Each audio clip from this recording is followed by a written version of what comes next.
En tant qu'héritier, William, avec Catherine à ses côtés, notre nouveau prince et notre nouvelle princesse de Galles, continueront à inspirer et diriger nos débats nationaux, a déclaré Charles III avec beaucoup d'émotion au lendemain de la mort d'Élisabeth II, le 9 septembre dernier. Par ces mots empreints de gravité, le nouveau souverain a accordé officiellement à William, le titre de prince de Galles. Un honneur qui rime normalement avec investiture.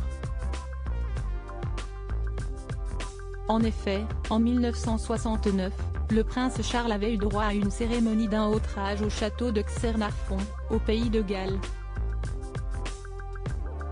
Celui qui avait alors une vingtaine d'années, crispé, face à 4000 invités répartis en 2 tribunes, avait prononcé la voix nouée le serment d'allégeance. Moi, Charles, prince de Galles, je me proclame votre homme lige d'âme et de corps et je m'engage, sur ma foi et mon honneur, à vous servir jusqu'à la mort, avait-il déclaré, les mains jointes dans celles de sa mère. Une cérémonie que le nouveau monarque ne souhaite pas voir se reproduire pour son fils William. Charles III ne veut pas. Cela avait été un traumatisme pour lui en 1969. Il ne veut pas imposer cela à son fils, explique Mark Roche, correspondant à Londres et auteur du livre Les Borgia à Buckingham. Prince Harry, William, et même Albert de Monaco, ils ont craqué pour une célébrité. La cathédrale de Cardiff, un temps évoquée pour l'investiture de William le 6 mai prochain, Charles III et Camilla seront couronnés en l'abbaye de Westminster à Londres.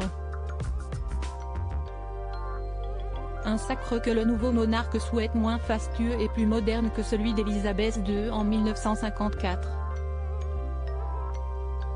Et le Royaume-Uni, frappé de plein fouet par la crise économique, touché par les grèves, le Brexit et les velléités républicaines, ne tolérait sans doute pas une nouvelle cérémonie d'investiture.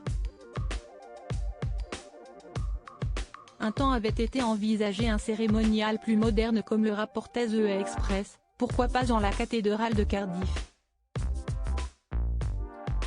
Un lieu plus sobre et moins fastueux. Mais cette idée semble définitivement enterrée. Crédit photo, Bac Gris du SA.